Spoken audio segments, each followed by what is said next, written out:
Hello my dear friends, स्वागत है आप सभी का। आज हमारे साथ एक बहुत ही स्पेशल गेस्ट जुड़ चुके हैं जिनका नाम है सुष्मिता रॉय, जिन्होंने अभी का जो नेट एग्जाम है वो क्वालिफाई किया है। सबसे पहले सुष्मिता, आपका बहुत बहुत स्वागत है हमारे यूट्यूब पे चैनल पे। तो सुष्मिता, आप कैसा महसूस कर रहे हो बिकॉज आपने जितनी मेहनत की है उसका फल आया है और आपने नेट क्वालिफाई किया है। How how you are feeling? मैं तो बहुत खुश हूँ। मैंने 2023 में दिया था। ओके। 2020 जून में मेरा एमएससी कंप्लीट हुआ था, फिर मैंने दिसंबर में दिया था, तो उस बार अच्छा नहीं गया। ऐसे ही थोड़ा बहुत पढ़ के दे दिया।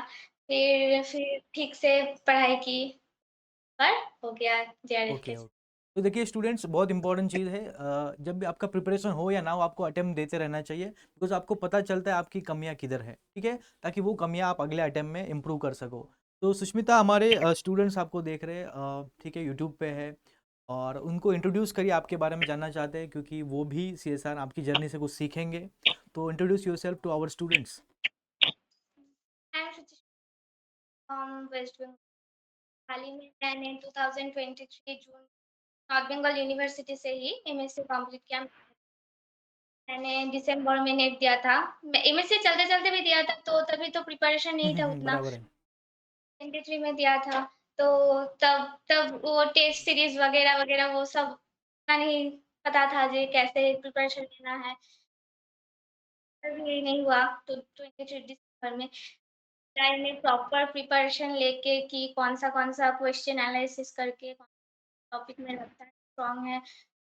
पीवाईक्यू सॉल्व किया, फिर देखा क्वेश्चन सॉल्व का, फिर हम्म। टाइम में मेरा जेआरएफ के साथ नहीं। ओके। तो देखिए, मैथमेटिक्स में बहुत सारे कॉम्पिटिटिव एग्जाम्स है, जैसे कि सेट है, उसके बाद नेट है, उसके बाद गेट है, बहुत सारे एग्जाम्स है। Y CSR net?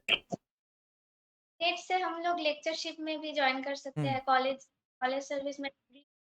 National level college का एग्जाम है। उसमें तो नेट ही कंपल्सरी है, यस। इसीलिए ही नेट नेट। आपका माइक थोड़ा नज़दीक रखिए ताकि। हाँ, ठीक है। ऑलराइट। हाँ। चलिए, मेरा नेक्स्ट क्वेश्चन आपके लिए। देखिए, सीएसआर नेट के कोचिंग में भी बहुत सारे कोचिंग है इंडिया में। वाई आपने आईएफएस ही क्यों चुना? Y IFS? आईएसएस में वो क्वेश्चन सॉल्व करवाते हैं, फिर कॉन्सेप्ट क्लियर होने के साथ-साथ क्वेश्चन भी देते हैं, इसीलिए आईएफएस को चुना था। और जब एग्ज़ाम नज़दीक आते हैं तो फिर मैराथन मैंने बहुत फॉलो किया था। ओके।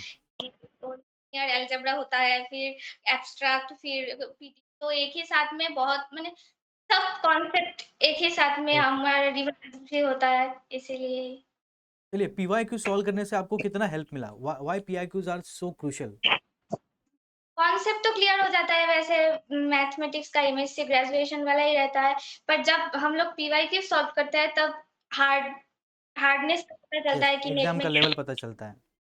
हाँ, वैसे कॉन्सेप्ट क्लियर है, ग्रुप क्या है, ये क्या है, वो क्या है, पर जब क्वेश्चन सॉल्व करना चाहे तब दिक्कतें पता चलती है जी, ओके। किस-किस में क्या दिक्कत है। चलिए, हमारे व्यूअर्स को बताइए, what hurdles you have faced during preparation journey and how you have overcome them. मैं तो कॉन्सेप्ट क्लियर था, वही बात है, कॉन्सेप्ट क्लियर था बट क्वेश्चन सॉल्व नहीं हो पा रहा था। फिर धीरे-धीरे पीवाईक्यू और ट्रिकी ट्रिकी टाइप के क्वेश्चन रहता है कि कॉन्सेप्ट क्लियर है बट वो कॉन्सेप्ट से अगर मैथ सॉल्व करना जाए तो बहुत दिक्कतें आएगा। तो थोड़ा-थोड़ा फॉर्मूला देख के ऐसे करके। चलिए सुष्मिता, हमें बताइए, मैथमेटिक्स का जो पढ़ने का तरीका है बाकी सब्जेक्ट से टोटली अलग होता है, और इसका प्रिपरेशन जर्नी जो है, सैचुरेशन भी आता है बीच में। तो हाँ। कैसे आपने अपने आप को मोटिवेट रखा प्रिपरेशन के लिए, बिकॉज मैथमेटिक्स जैसा सब्जेक्ट पढ़ना इतना आसान नहीं है कंसिस्टेंटली। तो टेल अस अबाउट दैट। बचपन से मुझे मैथमेटिक्स ही पढ़ना था, एकदम। साइंस भी लिया था मैंने मैथमेटिक्स के लिए। बाकी साइंस में मैं बहुत अच्छा नहीं हूँ, फिज़िक्स वग़ैरह-वग़ैरह में। बट मैथमेटिक्स के लिए ही साइंस स्ट्रीम में आया था, तो बचपन से ही मेरा एक ड्रीम था। बट जब नेट तो कभी-कभी तो फ्रस्ट्रेशन भी आ जाता था कि नहीं हो पाएगा। जब टेस्ट सीरीज़ होता था, कम मार्क्स आता था, तो फिर नहीं हो पाएगा। फिर खुद को मोटिवेट किया, नहीं यही करना है, मुझे प्रोफ़ेसर बनना है, तो खुद को मोटिवेट करते-करते चलिए हमारे व्यूवर्स को बताइए, एग्जाम से पहले सभी स्टूडेंट्स टेस्ट देते हैं, मॉक टेस्ट देते हैं, का कितना बेनिफिट आपको मिला? क्या आपने भी मॉक टेस्ट दिए थे बहुत सारे? मॉक टेस्ट तो बहुत मैंने इसी वजह से मैं नेट क्वालीफाई हो पाया क्योंकि कॉन्सेप्ट क्लियर था बट जब टेस्ट सीरीज देता था फिर सब पार्ट से हम लोग क्वेश्चन सॉल्व करते हैं रियल एनालिसिस कॉम्प्लेक्स का तो सब कुछ एक साथ रिवाइज भी होता था और टाइम ड्यूरेशन 3 आवर्स में वो सॉल्व करना ये सब भी और आईएफएस का तो जब एग्जाम नजदीक आया ₹1 में 15 रुपीस में भी बहुत सारा टेस्ट सीरीज मिलता था हुँ, तो हुँ। वो सब रही एक दिन में 2-3 टेस्ट सीरीज़ देता था मैं। चलिए, तो देखिए सुष्मिता ने बताया मॉक टेस्ट का कितना इम्पोर्टेंस है और बहुत सारे स्टूडेंट जो इसको लाइटली लेते हैं। एग्ज़ाम से पहले आपको कम से कम 8 से 10 मॉक टेस्ट देने ही चाहिए, ठीक है?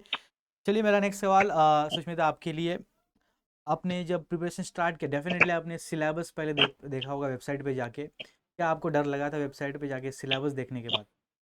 सिलेबस तो बहुत बड़ा रहता है, उसमें तो फिर मैंने सिलेबस देख के डिसाइड कर लिया था और पीवाईक्यू एनालिसिस करके जे कौन-कौन चैप्टर से क्वेश्चन ज़्यादा आता है। हुँ, कॉम्प्लेक्स एनालिसिस में सब पार्ट से नहीं आता, पीडीओडी में सब कुछ से नहीं आता बट उम, हर यार 1-2 क्वेश्चन वहाँ से आता ही है। वो एनालिसिस करके कि ये मेरा स्ट्रॉन्ग पॉइंट है, इसको पकड़ के और स्टैटिस्टिक्स तो हम लोग मैथ स्ट्रीम के स्टूडेंट्स हैं, तो स्टैटिस्टिक्स उतना नहीं आता। फिर भी उसमें जो-जो ईज़ी है, वो करके चलिए नेक्स्ट सवाल सुष्मिता आपके लिए, who was your role model? Because आप भी एमएससी किए, बीएससी की, तो आपने बहुत सारे प्रोफेसर्स को, टीचर्स को देखा होगा पढ़ाते हुए। आपको भी लगा होगा मुझे आगे जाके इनके जैसा बनना है। मुझे भी जो नॉलेज है मैथ्स का वो स्टूडेंट्स को बाँटना है। तो who was your role model during preparation journey and in MSc as well? फिर का अच्छा, प्रोफ़ेसर लोग थे इनका पढ़ाना और अच्छा मेरे लगता था। है मेरे से 1 साल ही बड़ा है कि हुँ, उन्होंने बहुत सपोर्ट किया। सुदीप सिन्हा नाम है उसका, ओके। बहुत सपोर्ट किया। वो आईआईटी खड़गपुर में पीएचडी कर रहे हैं, तो उसने भी बहुत सपोर्ट किया कि ऐसे-ऐसे पढ़ो, एकदम बहन की तरह ये पढ़ो। बहुत सपोर्ट किया। फिर चलिए वही ड्रीम जगाया कि एक दिन आईआईटी में जाओगे, पीएचडी एडमिशन करोगे। चलिए डेफ़िनेटली ऐसे रोल मॉडल होने चाहिए हमारे लाइफ़ में, जो हमें सपोर्ट करते हैं और हमारे सक्सेस में कंट्रीब्यूशन भी देते हैं, ठीक है? मेरा नेक्स्ट सवाल आपके लिए, आपका जो सक्सेस है जून 2024 का एग्ज़ाम आपने क्वालीफाई किया, उस सक्सेस का क्रेडिट आप किसको डेडिकेट करना चाहोगे? आपके पेरेंट्स, फ्रेंड्स है, टीचर्स है, उस who want to dedicate you? Family तो ऑब्वियसली फैमिली बहुत यस, सपोर्ट किए ऑफ थे। कोर्स बैकबोन रहती है। दिया था कि पढ़ाई करो, खाना खिलाएँगे और टीचर्स तो हर टाइम मोटिवेट करते हैं कि आगे जाओ। हुँ, सब लोग पेरेंट्स, फैमिली। चलिए, तो हमारे व्यूअर्स को बताइए आपका मतलब फ़ेवरेट पार्ट क्या था मैथमेटिक्स में? प्योर, अप्लाइड और उनमें से भी कौन-सा फ़ेवरेट सब्जेक्ट? तो का तो लीनियर लीनियर, पार्ट मुझे अच्छा ओके लीनियर लीनियर, क्वेश्चन थोड़ा इज़ी लगता था लीनियर और पीडीओडी वो सब अप्लाइड भी में। मतलब देखिए स्टूडेंट ऐसा नहीं कोई भी सब्जेक्ट आपका फेवरेट तो उसे ही करते बैठना आपको।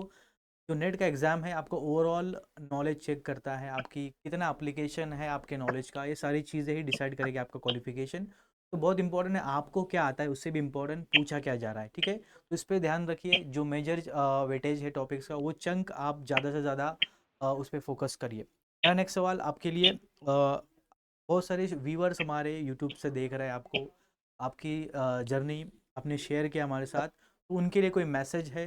से वो भी अपने बिकॉज़ बहुत सारे स्टूडेंट का पहला अटेम्प्ट है, वो आपके मैसेज से कुछ सीखेंगे। So any message you want to share with our viewers? पहले तो कॉन्सेप्ट क्लियर होना चाहिए, फिर ही हम क्वेश्चन सॉल्व कर पाएँगे।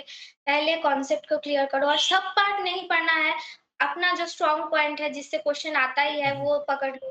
पीवाईक्यू एनालिसिस करो, फिर पहले तो एनालिसिस करो, क्या-क्या पढ़ोगे, फिर वही पार्ट पढ़ो और टेस्ट सीरीज़ दो, टेस्ट सीरीज़ बहुत इम्पोर्टेंट है और एग्ज़ाम के आगे-आगे आईएफएस में मैराथन होता है, हुँ, हुँ। वो तो बहुत काम आया 3 आवर्स, 5 आवर्स का मैराथन होता है। तो वो मैंने बहुत फ़ॉलो किया था।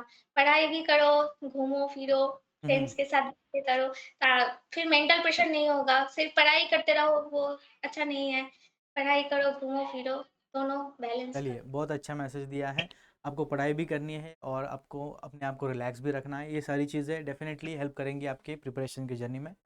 Thank you Sushmita for joining with us. I wish you all the best for all your future journey and thank you for joining everybody. ठीक है, चलिए, थैंक यू।